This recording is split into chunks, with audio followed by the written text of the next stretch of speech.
कुरान करीम 7वीं सदी में नाज़िल हुआ, एक ऐसे वक्त में जब किसी किस्म की तजुर्बा गाहें, साइंसी आलात, हयातियाती दर्जाबंदी इसका तसव्वुर भी नहीं था।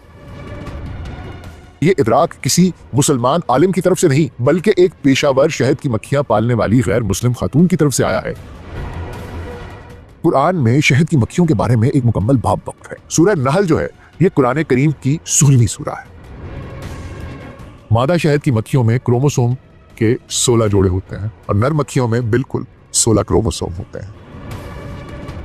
सदियों बाद रियाजी ने हनीकॉम्ब कंजंक्चर के नाम से इसकी तस्दीक की और आपके रब ने शहद की मक्खी को वही की कि पहाड़ों में, दरख्तों में और जो लोग बनाते हैं उनमें अपने घर बनाओ, फिर तमाम फलों से खाओ और अपने रब के आसान करदा रास्तों पर चलो।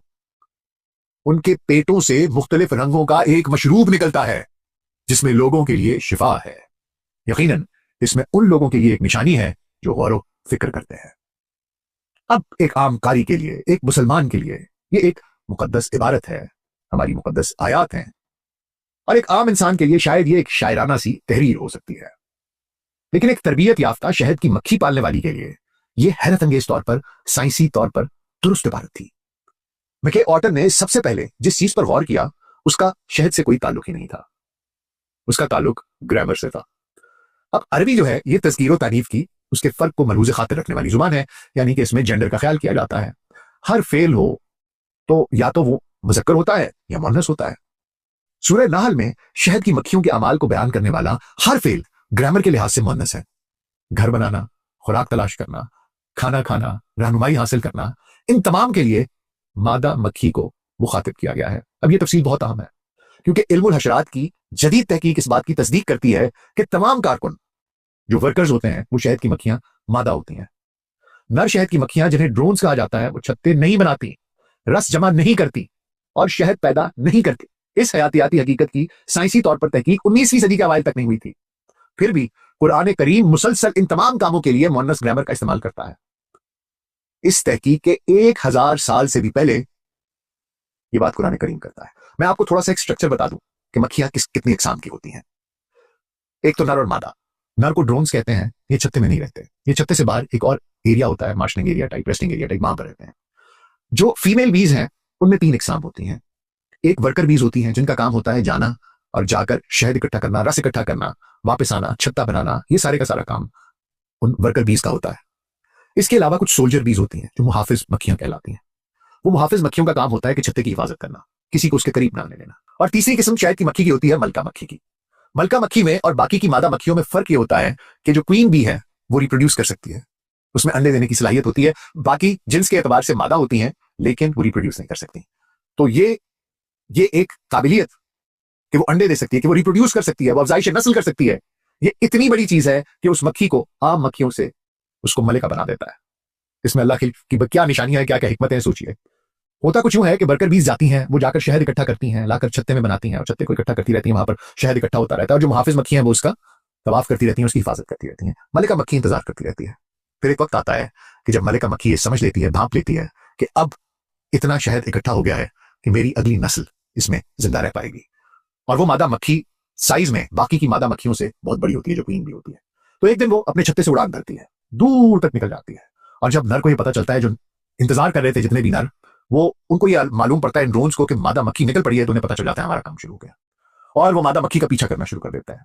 और मादा मक्खी क्योंकि बहुत ताकतवर होती है, साइज में बड़ी होती है, वो तब तक सफर करती है जब तक कि उसका पीछा करने वाले तमाम नर थक के गिर नहीं जाते या मर नहीं जाते, हत्ता कि 1 या 2 नर बाकी बचता है, और फिर वहीं आसमान में उसका हमल ठहरता है, और उस अमल के दौरान जो नर है वो अक्सर मर जाता है, और उसका खून मादा मक्खी जो मलिका मक्खी है उसके जिस्म पर लग जाता है, और मलिका मक्खी उसके बाद वापस अपने छत्ते में आ जाती है, और उसके जिस्म पर लगा खून देखकर बाकी मादा मक्खियों को ये इल्म हो जाता है कि अब मादा मक्खी अंडे देगी।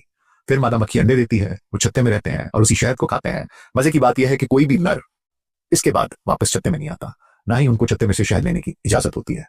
अव्वल तो वो आते नहीं, अगर कोई आए तो मुहाफिज मक्खियां उनको मार देती हैं। तो इसलिए जो सारे का सारा काम है वो मादा मक्खियां करती हैं। मर्द का काम सिर्फ और सिर्फ अफजाइश नस्ल में अपना हिस्सा डालना है, जो नर मक्खी है। तो आप देख लीजिए कि किस तरीके से कुरान मजीद आज से 1400 बरस पहले अरबी जुबान में जब बात करता है, मुखातब करता है कि रस इकट्ठा करो, शहद बनाओ, छत्ते बनाओ, तो मादा मक्खियों से मुखातिब होता है। ऑटन के लिए यह महज अलामत नहीं थी, ये जुबान में शामिल साइंसी दुरुस्तगी थी, साइंटिफिक एक्यूरेसी थी। फिर उन्होंने एक और जुमले पर गौर किया, उनके मेदों से एक मशरूब निकलता है। अब कुरान करीम में अरबी में एक जमा का लफ्ज इस्तेमाल किया, उनके मेदों, ये जमा का लफ्ज इस्तेमाल किया गया है, जबकि मुखातिब एक वाहिद शहद की मक्खी को कर रहे हैं, उसका हवाला दिया गया है। यानी एक ही मक्खी के एक से ज्यादा मेदों की बात हो रही है। यह तफसील जदीद साइंस की एक दरियाफ्त से मुताबिकत रखती है कि मादा शहद की मक्खियों के दो मेदे होते हैं। एक मेदा हाजमे के लिए इस्तेमाल होता है और दूसरा, जिसे शहद का मेदा या क्रॉप कहा जाता है, यह सिर्फ रस जखीरा करने के लिए इस्तेमाल होता है। इस दूसरे मेदे के अंदर एंजाइम्स इस रस को शहद में तब्दील करते हैं, वहां कोई हाजमे का निजाम नहीं होता।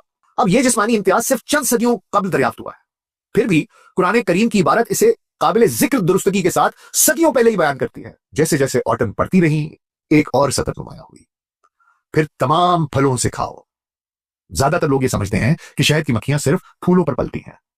शहद की मक्खियां पालने वाले जानते हैं कि यह तासुर गलत है। जब रस की कमी होती है तो शहद की मक्खियां पके हुए या टूटे हुए फलों जैसे अंगूर या आलू बुखारे के रस का इस्तेमाल करती हैं, इससे खुराक हासिल करती हैं।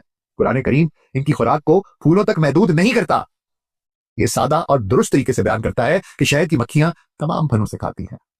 और आयत यह भी बयान करती है कि शहद की मक्खियां अपने घर कहां बनाती हैं, पहाड़ों पर, दरख्तों पर, इंसानों के बनाए हुए स्ट्रक्चर्स पर, इमारतों पर। जदीद इल्मुल हशरात इसकी मुकम्मल तौर पर तस्दीक करता है। शहद की मक्खियां दरख्तों, लकड़ियों में के सुराखों, चट्टानों, पहाड़ी दरारों और इंसानों के बनाए हुए मसनूई छत्तों में घोंसले बनाती हैं। और कुरान करीम भी किसी एक नौ, किसी एक जगह की बात नहीं करता। ये माहौलियाती निजाम में शहद की मक्खियों के रवैये को दुरुस्त तरीके से बिल्कुल एक्यूरेटली बयान करता है। अच्छा, फिर यह बयान आता है कि शहद मुख्तलिफ रंगों का होता है और इसमें लोगों के लिए शिफा है। जदीद साइंस अब शहद की एंटी माइक्रोबियल सोजिश कम करने वाली और जख्म भरने की खुसूसियात को तस्लीम करती है। शहद का रंग फूलों के माखज और इसमें मादनियात की मिकदार और जोग्राफिया के लिहाज से मुख्तलिफ होता है, तब्दील होता रहता है, जिसका कुरान करीम वाज़े तौर पर जिक्र करता है। अच्छा, कुछ मुहक्किकीन दिलचस्प रियाजियाती और जीनियाती मुमासलतों की तरफ भी इशारा करते हैं। मसलन सूरह नहल जो है, यह कुरान करीम की 16वीं सूरह है। मादा शहद की मक्खियों में क्रोमोसोम के 16 जोड़े होते हैं और नर मक्खियों में बिल्कुल 16 क्रोमोसोम होते हैं। अब कुछ मुफस्सिरीन नोट करते हैं कि मक्खी का हवाला देने वाली आयत में 16 अलग अलग अरबी हुरूफ का इस्तेमाल किया गया है। वो कि इसे सबूत के तौर पर पेश नहीं किया जा रहा, लेकिन ये ऐसे पैटर्न्स हैं, ऐसी निशानियां हैं जिन्हें बहुत से साइंसदानों और मुहक्किकीन के लिए मुस्तरद करना बहुत मुश्किल है। कुरान करीम शहद की मक्खियों को यह भी हिदायत देता है कि अपने रब के रास्तों पर चलो जो तुम्हारे लिए आसान बना दिए गए हैं। जदीद साइंस अब इसे शहद की मक्खियों की नेविगेशन की हैरत अंगेज महारत और एक्यूरेसी के साथ जोड़ती है। शहद की मक्खियां सूरज की पोजीशन, शमसी जावियों यानी कि सोलर एंगल्स, जमीन के मकनातीसी मैदान यानी कि मैग्नेटिक फील्ड और मशहूर विगल डांस, वो जो जिसमें वो अपनी दुम हिलाती हैं ऐसे ऐसे करके, उसका इस्तेमाल करके फासले और समत को मापने और बताने के लिए इस्तेमाल करती हैं। वो मीलों का सफर कर सकती हैं और एक्यूरेट नेविगेशन के साथ अपने छत्ते में वापस आ सकती हैं। इसलिए अल्लाह सुब्हानहू तआला कहते हैं कि जो रास्ते मैंने तुम्हारे लिए आसान बना दिए हैं, यह है वो तरीका जिसकी तरीके से उन्होंने आसान किया है। साइंस इसको आज डिस्कवर कर रहा है।